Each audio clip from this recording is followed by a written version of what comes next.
के कॉन्ट्रैक्ट में सब कुछ लिखित होना चाहिए, कुछ भी नहीं होना चाहिए जो वर्बली कम्युनिकेट हुआ हो और कॉन्ट्रैक्ट में नहीं हो। हेलो एवरीवन, आप सभी का स्वागत है हमारे चैनल पे जिसका नाम है लाइफस्टाइल्स ऑफ देसी कपल। तो आई होप कि आपको मेरे वीडियो पसंद आए होंगे और आप सब सेफ होंगे और खुश होंगे। तो चलिए आज का टॉपिक स्टार्ट करते हैं। जो आज का टॉपिक है वो बहुत इम्पॉर्टेंट है, क्योंकि आपने चलिए सारे एफर्ट लगा लिए, आपने जॉब सर्च कर ली, आपने बहुत कुछ लर्न कर लिया, पर जब आप जॉब सर्च कर लेते हैं तो आपके एम्प्लॉयमेंट कॉन्ट्रैक्ट में क्या क्या लिखा होना चाहिए, क्या क्या मैंडेटरी है और क्या क्या आपको वैलिडेट करना है, ये जानना आपके लिए बहुत ज़रूरी है। इसीलिए मैंने इस वीडियो को 3 पार्ट में डिवाइड किया है। पहले पार्ट में मैं आपको बताऊंगी कि क्या क्या मैंडेटरी है।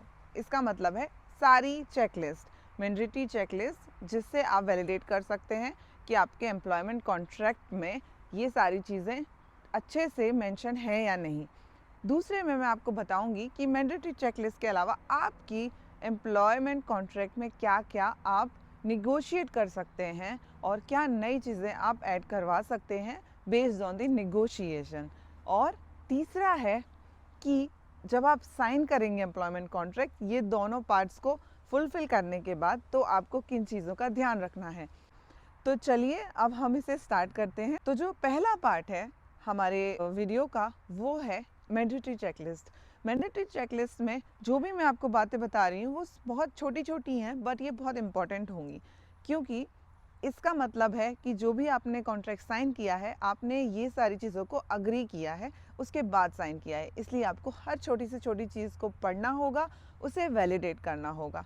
तो पहला उसमें आता है आपका एंड आपका एम्प्लॉयर का name and address correctly mention होना चाहिए विद ईच लेटर। तो आपको ये चीज़ अच्छे से वैलिडेट करनी होगी कि आपका एंड आपके एम्प्लॉयर का name and address clearly mention है या नहीं। दूसरा, आपको आपकी लोकेशन, जो जॉब लोकेशन है, वो क्लियरली उसमें मेंशन होनी चाहिए। ऐसा नहीं होना चाहिए कि आपके एम्प्लॉयमेंट कॉन्ट्रैक्ट में लिखा है जर्मनी, ऐसा नहीं होना चाहिए। उसमें क्लियरली मेंशन होना चाहिए किस सिटी में आपकी जॉब रहेगी और अगर ट्रैवल है तो कितने % ट्रैवल है। ऐसा नहीं कि आपने वर्बली कम्युनिकेट किया है कि थोड़ा बहुत ट्रैवल होगा, पर आपके कॉन्ट्रैक्ट में लिखा है 70% ट्रैवल। इसका मतलब है कि एक बार आप साइन कर देंगे तो आप उसे डिनाई नहीं कर सकते।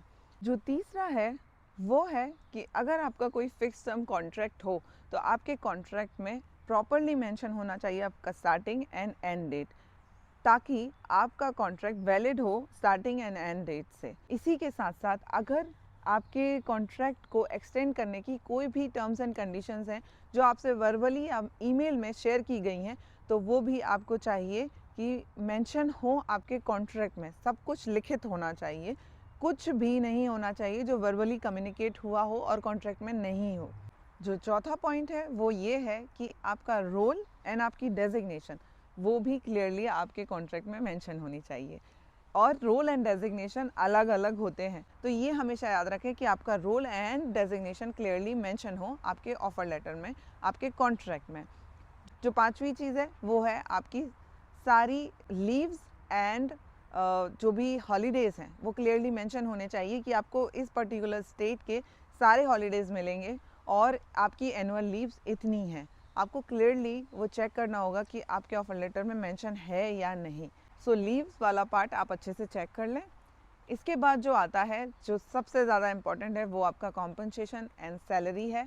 तो आपको प्रॉपरली देखना है कि आपकी सैलरी जो भी मेंशन की गई है, जो भी आपने अपने एम्प्लॉयर से डिस्कस किया था, फिक्स सैलरी, उसके ऊपर अगर आपको कुछ वेरिएबल मिलेगा या कुछ बोनस मिलने वाला है, वो सब कुछ क्लियरली मेंशन है या नहीं। पर आपकी फ़िक्स सैलरी क्लियरली मेंशन होनी ज़रूरी है। तो आप ये सब अच्छे से वैलिडेट कर लें। और जो लास्ट पॉइंट है, जो कि बहुत ज़्यादा इम्पॉर्टेंट है, क्योंकि जर्मनी में जो नोटिस पीरियड होते हैं वो बहुत डिफ़र करते हैं कंपनी बाय कंपनी। तो जो पॉइंट है वो है ऑब्वियसली नोटिस पीरियड। तो आपको ध्यान से देखना है कि आपके नोटिस पीरियड वाले सेक्शन में एग्जैक्ट सेंटेंस क्या लिखा हुआ है। 3 मंथ्स टू द क्वार्टर और 3 months to the end of the month, ये आपको क्लियरली देखना होगा। क्योंकि अगर 3 मंथ्स टू द क्वार्टर है, इसका मतलब है कि आप कभी भी रिज़ाइन मारेंगे आपको नेक्स्ट क्वार्टर पूरा सर्वाइव करना होगा।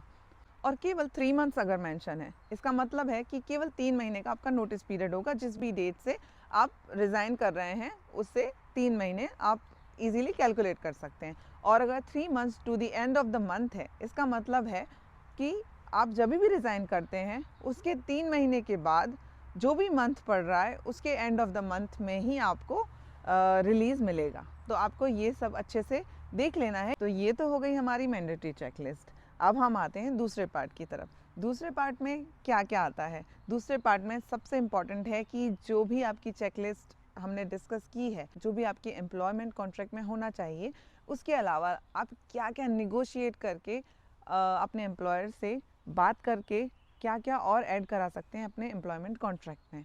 तो जनरली अगर आपको इंडिया में रह के जर्मनी में जॉब मिली है और आप ट्रैवल कर रहे हैं, तो एम्प्लॉयर आपको एक फ़िक्स अमाउंट देगा जो कि होता है आपके ट्रैवल, आपके इनिशियली 1 महीने के रहने का और जो भी छोटा मोटा कॉस्ट आता है आपके वीज़ा और रेसिडेंस परमिट का, उसमें सारा निकल जाए उतना अमाउंट अप्रॉक्सीमेटली देती है। पर अगर आप चाहें तो आप और भी चीज़ें निगोशिएट कर सकते हैं। जैसे कि आप अपनी फैमिली के साथ ट्रैवल करना चाहते हैं, तो आपकी और आपकी फैमिली का वीज़ा कॉस्ट, आपकी और आपकी फैमिली का ट्रैवल कॉस्ट एंड आपकी और आपकी फैमिली का जो भी रेसिडेंस परमिट से रिलेटेड जो भी कॉस्ट है, वो सारा आपका एम्प्लॉयर पे करे। आप ये निगोशिएट करके अपने कॉन्ट्रैक्ट में ऐड करा सकते हैं। इसी के साथ साथ मान लीजिए आप अगर डायरेक्ट इंडिया से जर्मनी आए हैं, तो ऑब्वियसली आपके पास रहने की कोई जगह नहीं है। और अगर आप इंडिया से रहकर जर्मनी में अपार्टमेंट सर्च करते हैं, तो आपको जनरली बहुत ही एक्सपेंसिव अपार्टमेंट मिलेंगे, क्योंकि आपका कोई कॉन्टैक्ट नहीं है यहाँ पे, आपका एम्प्लॉयमेंट कॉन्ट्रैक्ट स्टार्ट नहीं हुआ है यहाँ पर। तो आपको ये सब चीज़ें बहुत कॉस्टली पड़ेंगी। अगर आपका कोई यहाँ पर रिलेटिव, कोई फ्रेंड हो, तो आपके लिए ये चीज़ें ईजी हो सकती हैं। बट मैं आपको सजेस्ट करूँगी कि किसी भी केस में आप एम्प्लॉयर से बात करें कि वो आपके लिए 2 से 3 महीने का या इससे ज़्यादा अगर अरेंज करा सकते हैं तो बेस्ट है, पर एटलीस्ट 2 महीने का आपको रहने के लिए कोई भी अपार्टमेंट प्रोवाइड करें। क्योंकि जर्मनी में अकोमोडेशन मिलना बहुत डिफ़िकल्ट होता है। अगर आप होटल में रहेंगे तो वो आपको बहुत एक्सपेंसिव पड़ेगा, और अगर एम्प्लॉयर ये सब आपके लिए पे करेगा या आपको 2 या 3 महीने के लिए अकोमोडेशन देगा, तो इसमें आप एक बहुत बड़ा अमाउंट सेव भी कर पाएंगे, और इसी के साथ साथ आपको आकर रहने का कोई टेंशन भी नहीं होगा। और इसमें आप मैक्सिमम इतना अमाउंट सेव कर लेंगे कि जब आप अपना खुद का अपार्टमेंट, रेंटेड अपार्टमेंट लेंगे, तो उसमें आपको जो भी सेटअप लगेगा, इस अमाउंट में आप इजीली वो पूरा सेटअप कर पाएंगे। और ये 3 महीने में आपको अच्छे से आइडिया हो जाएगा कि आपको कैसे अपार्टमेंट ढूंढना है, कैसा अपार्टमेंट अच्छा है, लोकेशन कैसी होनी चाहिए, क्या क्या अपार्टमेंट में आपको चेक करना है, ये सब कुछ आप चेक कर सकते हैं।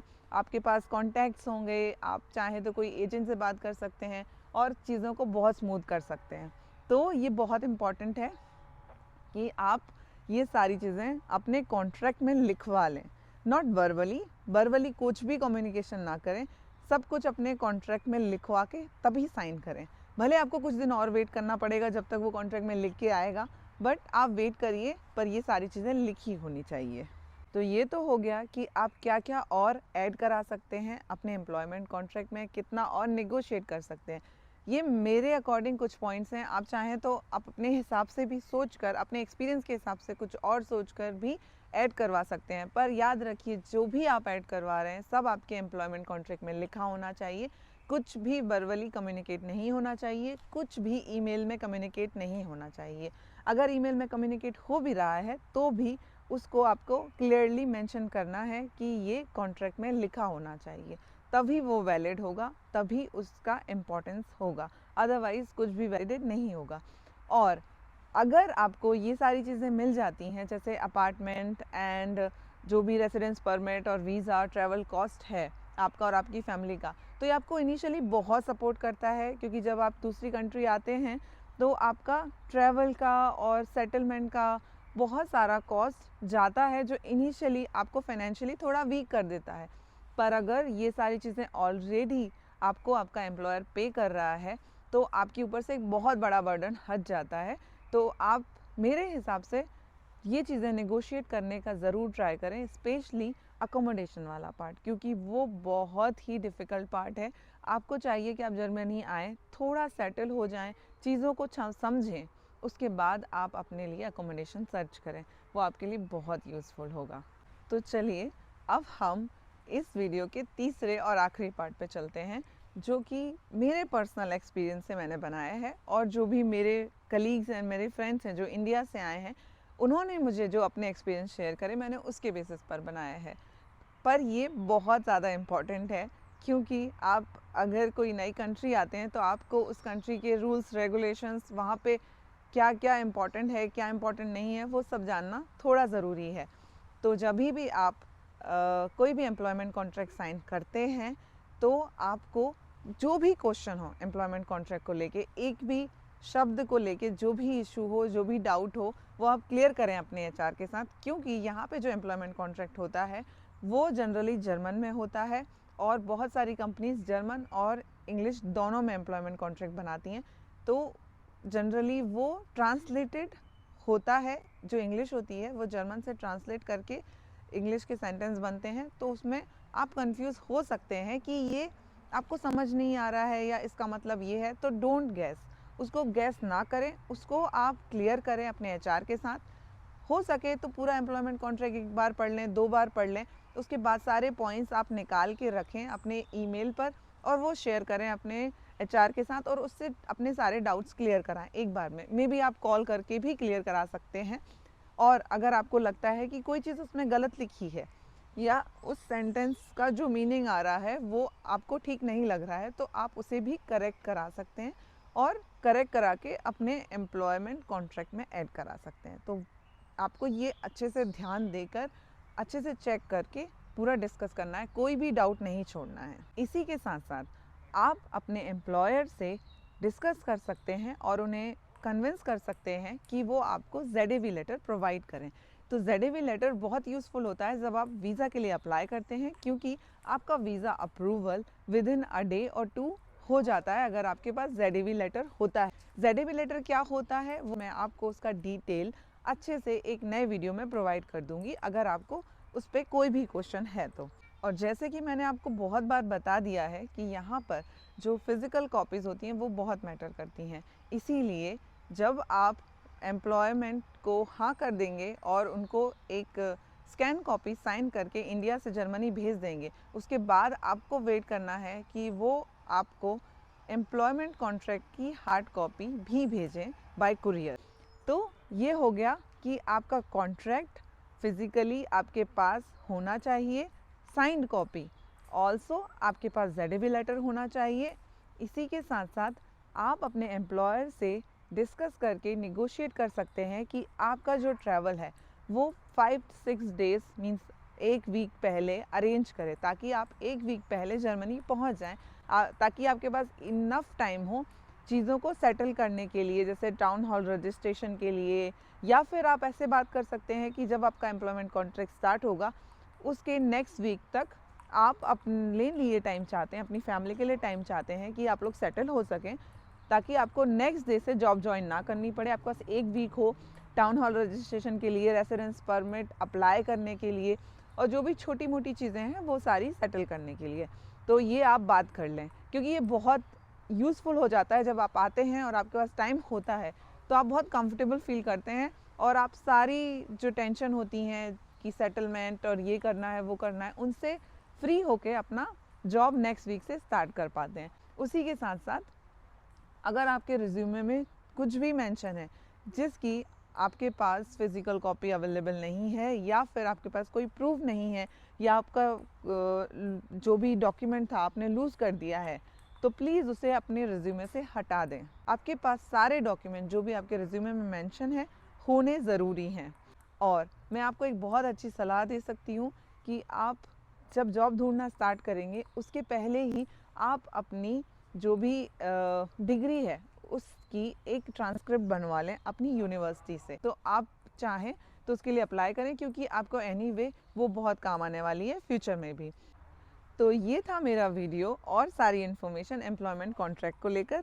अगर आप जर्मनी में हैं तो आपको किन चीज़ों का ध्यान रखना होगा, और अगर आप इंडिया में हैं तो आपको किन चीज़ों का ध्यान रखना होगा अगर आप कोई भी एम्प्लॉयमेंट कॉन्ट्रैक्ट साइन करते हैं जर्मनी के लिए। तो ये सारी इन्फॉर्मेशन से रिलेटेड अगर आपको कोई भी डाउट या कोई भी क्वेश्चन है तो प्लीज़ मुझे कमेंट सेक्शन में बताइए, मैं आपको उसका आंसर दूंगी।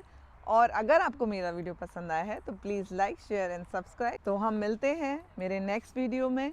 तब तक के लिए अपना ध्यान रखिए, मास्क पहनिए और सारी सेफ्टी लीजिए अपने आप को सेफ रखने के लिए। और be happy always. Thanks for watching. I will see you in my next video. Bye.